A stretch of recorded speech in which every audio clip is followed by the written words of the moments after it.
Welcome to my channel साडा accounts classes. तो आज के इस वीडियो में हम एक न्यू चैप्टर को पढ़ेंगे जो कि है dissolution of a partnership firm 2। इस चैप्टर के अंदर हमारा इंसॉल्वेंसी ऑफ अ पार्टनर्स आएगा, जिसे कि हिंदी में साझेदार का दिवालिया होना कहते हैं। ठीक, तो ये इंसॉल्वेंसी ऑफ पार्टनर्स होता क्या है, अब हम इसे समझते हैं। तो आज की इस चैप्टर से पहले हमने एक और चैप्टर पढ़ा था जो कि हमारा था dissolution of a partnership firm 1। ठीक, तो उस चैप्टर में हमारा क्या होता था कि हमारे फर्म डिसॉल्व होता था। ठीक, तो फर्म के डिसॉल्व होने के बाद हम क्या करते थे कि अपने एसेट्स को सेल करते थे और उससे मिले पैसे से हम अपने लायबिलिटी को पे करते थे, जिसके लिए हम क्या रियलाइजेशन अकाउंट को बनाते थे। जब हमारा रियलाइजेशन अकाउंट रेडी हो जाता था, उसके बाद हम अपने पार्टनर्स के कैपिटल अकाउंट में आते थे और वहाँ पे हम अपने पार्टनर्स के कैपिटल का हिसाब करते थे। तो इसे समझने के लिए हम एक एग्जांपल लेते हैं। तो मान लीजिए कि हमारे जो फर्म था वो उसमें 3 पार्टनर्स थे, ए, बी और सी। ठीक है, तो जब हमने इनके कैपिटल का हिसाब किया तो वहाँ पे हमारे पार्टनर्स के कैपिटल अकाउंट में ए और बी का हमारा क्रेडिट बैलेंस निकला, लेकिन हमारे सी का डेबिट बैलेंस निकला। तो इस कंडीशन में क्या होता था कि ए और बी का तो क्रेडिट बैलेंस निकल रहा है, मतलब कि वो हम अभी भी हमारे लेनदार है, तो हम उन्हें उनके हिसाब के पैसे दे देते थे, मतलब कि पार्टनर्स के कैपिटल अकाउंट में जितने पैसे निकलते थे उनके। और सी का डेबिट बैलेंस निकलता था तो हम सी से उतने पैसे लेते थे जितना पैसा उसके कैपिटल के डेबिट साइड पे निकला है, और सी हमें उस पैसे को देता भी था। ठीक, लेकिन इस चैप्टर में हमारा क्या होगा कि जब हमारे सी का डेबिट बैलेंस निकलेगा तो इस बैलेंस को सी व्यापार को ला करके देने में असमर्थ है। ठीक है, मतलब कि वो कुछ भी ला करके व्यापार को नहीं दे सकता है। सी ने बिल्कुल हाथ खड़े कर दिए कि वो व्यापार को कुछ भी ला करके नहीं दे सकता है। तो इस कंडीशन में क्या हो रहा है कि हमारा जो सी है वो दिवालिया हो जा रहा है। ठीक, तो इसी कंडीशन को हम क्या कहते हैं, इंसॉल्वेंसी ऑफ पार्टनर्स। मतलब कि वैसा साझेदार जिसका कि डेबिट बैलेंस निकल रहा है, उसका लायबिलिटी है उसके सर के ऊपर, लेकिन वो अपने लायबिलिटीज को पे करने में असमर्थ है, उससे पूरा करने में वो सक्षम नहीं है। तो इसी कंडीशन को हम क्या कहते हैं, इंसॉल्वेंसी ऑफ अ पार्टनर। तो हमारा जो सी है वो तो दिवालिया हो चुका है, मतलब कि वो इंसॉल्वेंट हो चुका है। तो अब हमारे सिर्फ सॉल्वेंट पार्टनर कौन कौन है, ए और बी है। तो जबकि हमारा जो सी है वो इंसॉल्वेंट हो चुका है, तो इंसॉल्वेंट होना कोई अच्छी बात नहीं है। तो अब क्वेश्चन ये उठता है कि जब ये अपने लायबिलिटीज को, मतलब कि अपने दायित्व को पूरा नहीं कर सकता है, तो आखिरकार इसकी कमी को कौन पूरा करेगा। ठीक है, तो अब हम इसे देखते हैं। तो सी हमारे यहाँ क्या है, इंसॉल्वेंट है। तो सॉल्वेंट कौन कौन हुआ, ए और बी हुआ। ठीक है, क्योंकि ये दोनों तो भाई इन लोगों का तो क्रेडिट बैलेंस निकल रहा।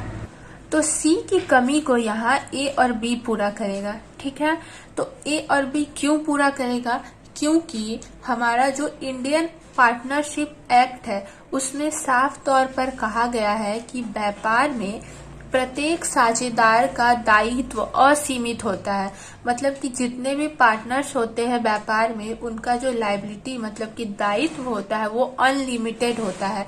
तो इस कंडीशन में इसी एक्ट को फॉलो करते हुए यहाँ पे सी की कमी को कौन पूरा करेगा, ए और बी करेगा, क्योंकि इन दोनों ही सॉल्वेंट है। सी तो दिवालिया हो चुका है, ये कुछ भी ला के नहीं देगा, तो इसकी कमी को ए और बी पूरा करेंगे। तो अब क्वेश्चन ये उठता है कि हमारे सी की कमी को ए और बी तो पूरा करेंगे, लेकिन किस रेशियो में करेंगे। ए हमें कितने पैसे ला करके देगा, बी हमें कितने पैसे ला करके देगा, ताकि हमारा सी का जो कमी हो रहा है कैपिटल में वो पूरा हो जाए। ठीक है, तो इसे समझने के लिए हमें 2-3 पॉइंट्स जो हमारे होते हैं उसे हमें याद रखना पड़ता है। ठीक, तो जिनमें कि हमारा पहला पॉइंट है देखिए, बिजनेस जब हमारा यानी कि जब हमारा व्यापार शुरू हुआ होगा तो उसमें पार्टनरशिप डीड बनाए गए होंगे, ठीक।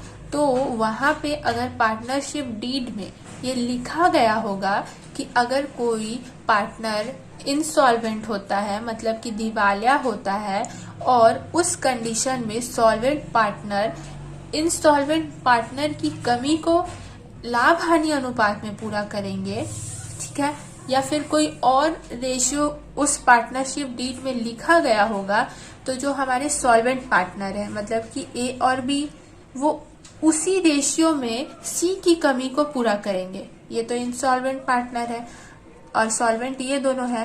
तो अगर पार्टनरशिप डीड में ये साफ तौर पे लिख दिया गया हो कि लाभ हानि के अनुपात में, मतलब कि profit and losses sharing ratio में वो सी की कमी को पूरा करेंगे, तो वो उसी रेशियो में सी की कमी को पूरा करेंगे। या फिर अदर कोई रेशियो उस पार्टनरशिप डीड में लिखा गया हो, तो वो उस रेशियो को फॉलो करते हुए सी की कमी को पूरा करेंगे, ठीक है।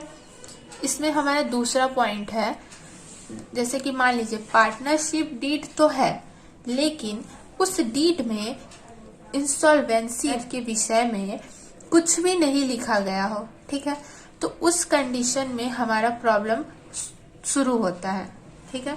खास करके हमारा प्रॉब्लम तब शुरू होता है जब हमारा जो लाभ हानि अनुपात, मतलब कि profit and losses sharing ratio, वो तो इक्वल हो पार्टनर्स का, ठीक है, मतलब कि 1/3, 1/3 एंड 1/3, लेकिन जो उनका कैपिटल का रेशियो है, मतलब कि जब व्यापार शुरू हुआ होगा तो इन्होंने अपने कुछ पूंजी भी व्यापार में लगाए होंगे, तो वही हमारे कैपिटल होता है। तो वहां पे जब हमारा कैपिटल का रेशियो अलग अलग होगा, तब जाके हमारा थोड़ा ज्यादा प्रॉब्लम शुरू हो जाता है। हमारा ए कितना पैसा लाएगा, बी कितना पैसा लाएगा, ठीक है, तो वो वहां पे जाके हमारा प्रॉब्लम शुरू हो जाता था, ठीक है। तो सन 1903 से पहले क्या होता था कि जो सॉल्वेंट पार्टनर होते थे, ठीक है, कौन, सॉल्वेंट पार्टनर, वो इनसॉल्वेंट पार्टनर की पूंजी की कमी को, मतलब कि कैपिटल का जो कमी हम लोग का निकल रहा है, उसको व्यापारिक हानि, मतलब कि व्यापार की हानि को मान करके अपने लाभ हानि अनुपात में बांट लेते थे। मतलब कि अगर लाभ हानि अनुपात बराबर बराबर का है तो वो बराबर बराबर पैसा ला करके व्यापार को देते थे और इंसॉल्वेंट पार्टनर की कमी को पूरा कर देते थे, इंसॉल्वेंट पार्टनर के पूंजी को कमी को पूरा कर देते थे, ठीक है। ये हम लोगों का सन 1903 से पहले हुआ करता था। लेकिन सन 1903 में एक नया नियम आया, ठीक है, जो कि हमारा था गॉर्नर वर्सेस मरे का नियम, ठीक। तो आखिरकार इस नियम में होता क्या है और ये नियम क्यों आया, अब हम इसे समझते हैं। तो इसे समझने के लिए हम एक एग्जाम्पल लेते हैं। तो मान लीजिए कि गॉर्नर मरे और विलिकिंस 3 पार्टनर्स है और वो एक साझेदारी व्यापार को चलाते थे और उस साझेदारी व्यापार में उनका जो प्रॉफिट एंड लॉसेस का शेयरिंग रेशियो था वो इक्वल का है, ठीक है, जैसा कि यहाँ लिखा हुआ है। लेकिन उनके जो कैपिटल का रेशियो है वो अलग अलग है, ठीक है। प्रॉफिट एंड लॉसेस का शेयरिंग रेशियो इक्वल है और कैपिटल का रेशियो अलग अलग है। और ये जो बैलेंस शीट यहाँ पे दिया हुआ है, ये हमारा बैलेंस शीट फर्म के डिसॉल्व होने के बाद का दिया हुआ है। मतलब कि किसी भी कारण से उन्हें कोर्ट के ऑर्डर पे अपने फर्म को डिसॉल्व करना पड़ा और फर्म के डिसॉल्व होने के बाद का ये बैलेंस शीट हमारे पास दिया हुआ है। तो देखिए बैलेंस शीट में हमारे इस साइड पे गॉर्नर और मरे ये 2 पार्टनर का कैपिटल दिया हुआ है और इस साइड पे हमारे पास कैश है, विलिकिंस का कैपिटल दिया हुआ है, ठीक।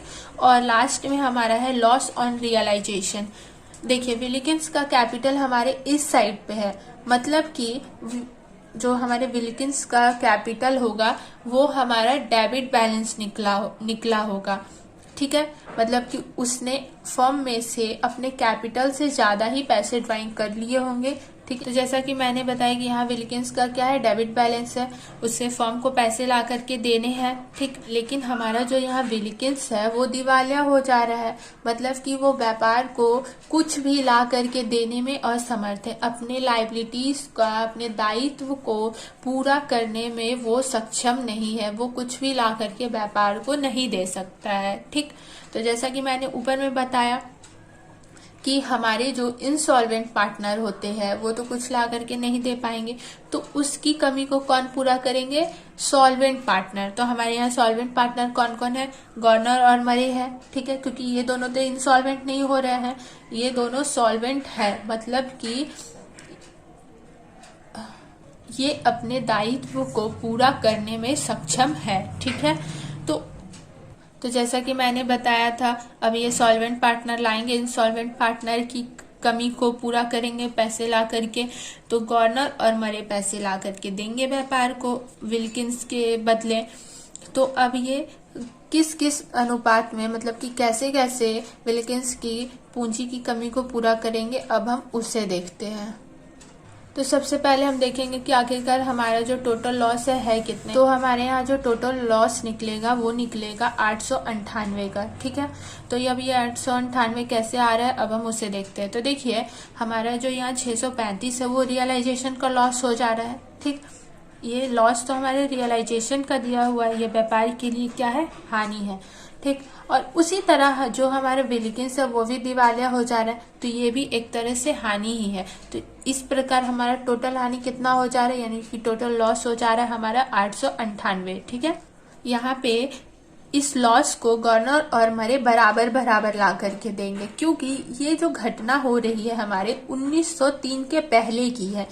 तो जैसा कि मैंने अभी आपको ऊपर में बताया था कि अगर कोई रेशियो न दिया गया हो कि इंसॉल्वेंट पार्टनर की कमी को सॉल्वेंट पार्टनर किस अनुपात में पूरा करेंगे पार्टनरशिप डीड में, ऐसा कुछ नहीं अगर होता था तो क्या करते थे सॉल्वेंट पार्टनर, वो इस लॉस को व्यापार का लॉस मान करके बराबर बराबर ला करके व्यापार को दे देते थे। ठीक, तो यहाँ ऊपर में कुछ भी नहीं बोला था कि इंसॉल्वेंट पार्टनर की कमी को सॉल्वेंट पार्टनर किस अनुपात में पूरा करेंगे, तो इसलिए यहाँ पे गवर्नर और मरे क्या करेंगे, इक्वल इक्वल पैसा ला करके देंगे। ठीक है, तो अब इक्वल ला के देंगे, तो अब हम उसे कैसे निकालेंगे वो देखते हैं। तो देखिए हमारा टोटल लॉस कितना है, 898 का।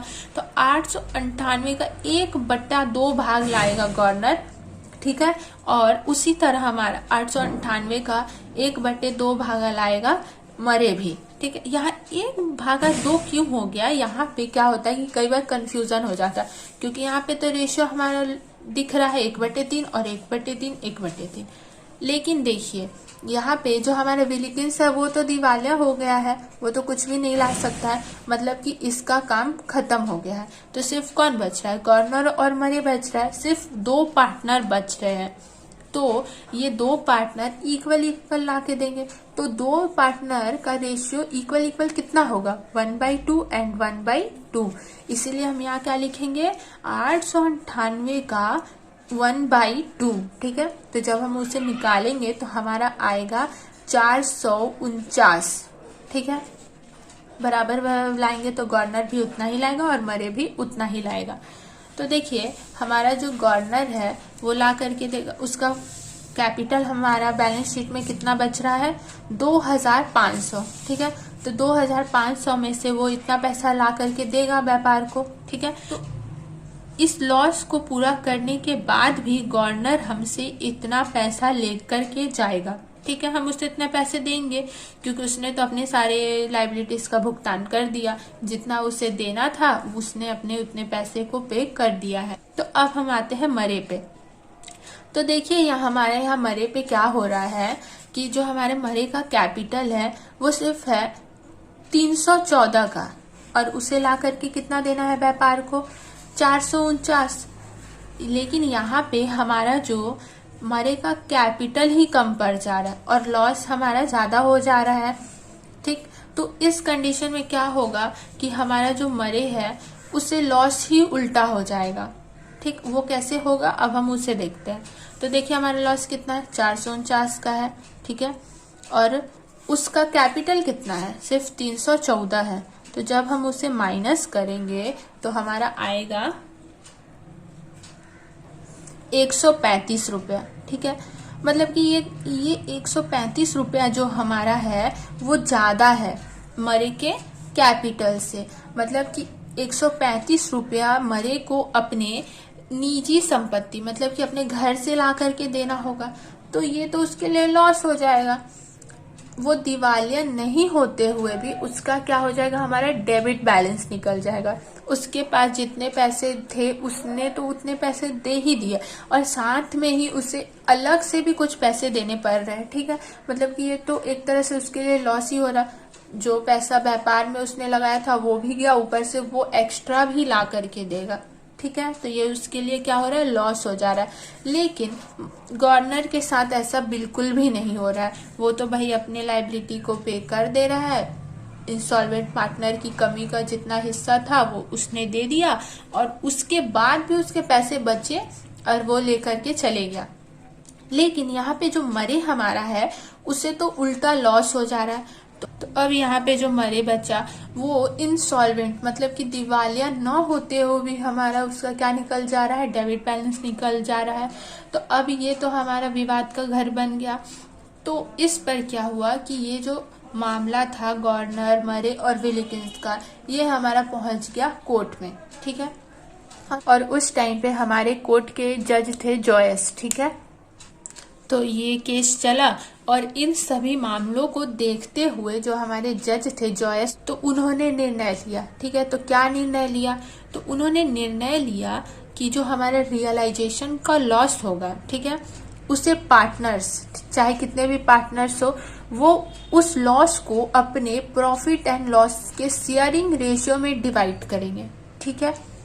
और फिर आगे उन्होंने बोला कि अगर व्यापार में कोई पार्टनर इंसॉल्वेंट हो जा रहा है तो वो तो इंसॉल्वेंट होगा ही, ठीक है। और जो बाद बाकी सॉल्वेंट पार्टनर बचेंगे वो अपनी सॉल्वेंसी साबित करने के लिए रियलाइजेशन के लॉस को सॉल्वेंट पार्टनर कैश में ला करके व्यापार को देंगे, ठीक है। फिर आगे उन्होंने बोला कि जो इंसॉल्वेंट पार्टनर होंगे, ठीक है, मानिए कि कोई साझेदार है, मतलब जो पार्टनर है वो इंसॉल्वेंट हो गया है, तो उसका जो पूंजी का कमी मतलब कि कैपिटल अकाउंट का जो कमी निकलेगा उसको सॉल्वेंट पार्टनर, ठीक है, मतलब कि जो सॉल्वेंट पार्टनर होंगे वो अपनी पूंजी के अनुपात में पूरा करेंगे, ठीक है।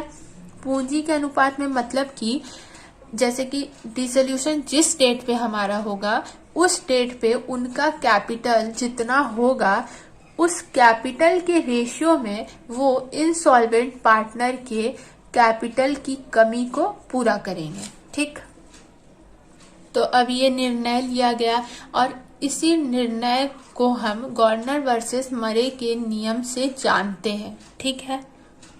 तो जब हमारा गवर्नर वर्सेस मरे का नियम लागू होगा तो यहाँ पे क्या होगा कि हमारा जो गवर्नर है, ठीक है, उसका कैपिटल ज्यादा है और मरे का कैपिटल कम है। तो जब हम अपने कैपिटल रेशियो के हिसाब से इंसॉल्वेंट पार्टनर की कमी को पूरा करेंगे तो जो हमारा गवर्नर है वो ज्यादा पैसे ला करके देगा, क्योंकि उसका जो रेशियो होगा कैपिटल का वो तो ज्यादा निकलेगा, क्योंकि इसका जो कैपिटल है वो ज्यादा है और मरे का कम। गवर्नर वर्सेस मरे के नियम में हमें कुछ बातों को याद रखना चाहिए, ठीक है। तो वो मुख्य बातें क्या है अब हम उसे देखते हैं। तो देखिए हमारा पहला पॉइंट क्या है, दो या दो से अधिक सॉल्वेंट पार्टनर हो, ठीक है, मतलब कि दो, कम से कम दो और ज्यादा से ज्यादा कितने भी पार्टनर सॉल्वेंट हमारे होने चाहिए, ठीक है। गवर्नर वर्सेस मरे के रूल में देखिए यहाँ पे लिखा हुआ है।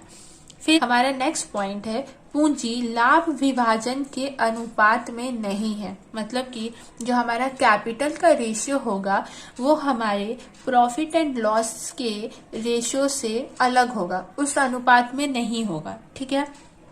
हमारा तीसरा पॉइंट है एक या अधिक साझेदार दिवालिया हो, मतलब कि कम से कम एक और ज्यादा भी हो सकते हैं, 2, 3, ठीक है।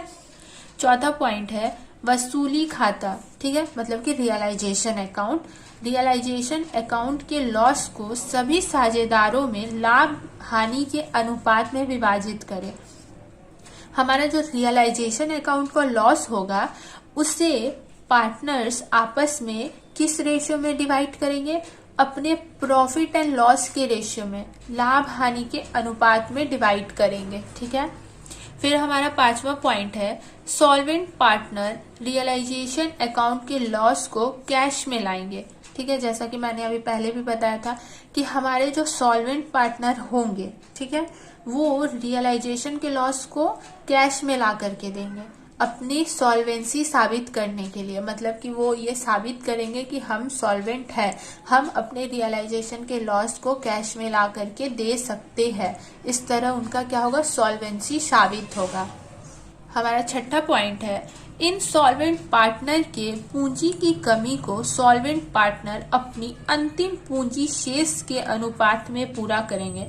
मतलब कि जो इनसॉल्वेंट पार्टनर का कैपिटल का कमी होगा उसे सॉल्वेंट पार्टनर अपनी अंतिम पूंजी, मतलब कि जिस डेट पे हमारा फर्म डिसॉल्व होगा उस डेट पे उनका आखिरकार कैपिटल जितना भी होगा उस कैपिटल के रेशियो में वो इंसॉल्वेंट पार्टनर की कमी को पूरा करेंगे, ठीक है। हमारा लास्ट पॉइंट है, जिस सॉल्वेंट पार्टनर के पूंजी खाते का डेबिट बैलेंस हो वह दिवालिया साझेदार के पूंजी खाते की कमी को पूरा नहीं करेगा, ठीक है। मतलब कि मान लीजिए कि कोई एक पार्टनर है व्यापार में, वो दिवालिया नहीं है, ठीक है, वो दिवालिया घोषित नहीं हुआ है, लेकिन उसका जो बैलेंस है कैपिटल का वो डेबिट साइड पे, डेबिट बैलेंस निकल रहा है। तो उस कंडीशन में क्या होगा कि जो इंस्टॉलमेंट पार्टनर की कमी होगा उसको वो पूरा नहीं करेगा, ठीक है, उसको सिर्फ हमारा, तो यहाँ पे जो हमारा सॉल्वेंट पार्टनर है वो पूरा नहीं करेगा क्योंकि उसका डेबिट बैलेंस है लेकिन वो दिवालिया नहीं है। तो इस कंडीशन में जो हमारे अदर पार्टनर्स होंगे वो इन सॉल्वेंट पार्टनर की कमी को पूरा करेंगे। तो गॉर्नर वर्सेस मरे का जो रूल होता है, नियम होता है, वो तो हर जगह पे माना जाता है, लेकिन कुछ लोगों का कहना ये है कि हमारे जो सॉल्वेंट पार्टनर होंगे वो रियलाइजेशन के लॉस को ला करके कैश में नहीं देंगे, ठीक है, क्योंकि उनका जो कैपिटल है वो तो पहले से ही व्यापार में है, ठीक है, इसीलिए वो रियलाइजेशन के लॉस को कैश में ला करके नहीं देंगे। तो आखिरकार हम कैसे समझेंगे कि हम जब अपने क्वेश्चन को सॉल्व करेंगे तो उस क्वेश्चन में हम रियलाइजेशन के लॉस, मतलब कि हमारा जो सॉल्वेंट पार्टनर होगा वो रियलाइजेशन के लॉस को कैश में लाएगा या फिर नहीं लाएगा, ठीक है। तो इसे समझने का आसान तरीका, तो अगर क्वेश्चन में हमें बोला गया हो साफ तौर पे कि इस क्वेश्चन को गॉर्नर वर्सेस मरे के रूल से बनाइए, तो उस क्वेश्चन में हम रियलाइजेशन के लॉस को, मतलब कि जो हमारा सॉल्वेंट पार्टनर होगा वो रियलाइजेशन के लॉस को ला करके कैश में देगा, ठीक है। लेकिन अगर क्वेश्चन में ऐसा लिखा हो कि इसे इंडियन एक्ट से बनाइए, तो वहां पे हमारा जो सॉल्वेंट पार्टनर होगा वो रियलाइजेशन के लॉस को कैश में ला करके नहीं देगा, ठीक है। और अगर क्वेश्चन में कुछ भी ना बोला गया हो, ना ही तो बोला गया हो कि गॉर्नर वर्सेस मरे के नियम से बनाइए और ना ही इंडियन एक्ट से, मतलब कि कुछ भी ना लिखा हो, तो उस कंडीशन में ये हमारे ऊपर डिपेंड करता है कि हम उसे किस नियम से बनाते हैं, गॉर्नर वर्सेस मरे के नियम से या इंडियन एक्ट से। तो गॉर्नर वर्सेस मरे और इंडियन एक्ट में सिर्फ एक ही अंतर है कि हमारे गॉर्नर वर्सेस मरे के नियम से जब हम अपने क्वेश्चन को सॉल्व करते हैं तो वहां पे रियलाइजेशन के लॉस को हम कैश में ला करके देते हैं, मतलब कि जो हमारा सॉल्वेंट पार्टनर होगा वो उस लॉस को कैश में लाएगा। लेकिन इंडियन एक्ट में सॉल्वेंट पार्टनर रियलाइजेशन के लॉस को कैश में ला करके नहीं देगा, ठीक है। तो आज के इस वीडियो में हमने इंसॉल्वेंसी ऑफ अ पार्टनर के कंप्लीट थ्योरी को समझा। तो नेक्स्ट वीडियो में हम इस चैप्टर के क्वेश्चन को सॉल्व करेंगे, ठीक है। तो अगर वीडियो अच्छी लगी हो तो चैनल को सब्सक्राइब करें, लाइक करें एंड शेयर करें। मिलते हैं नेक्स्ट वीडियो में।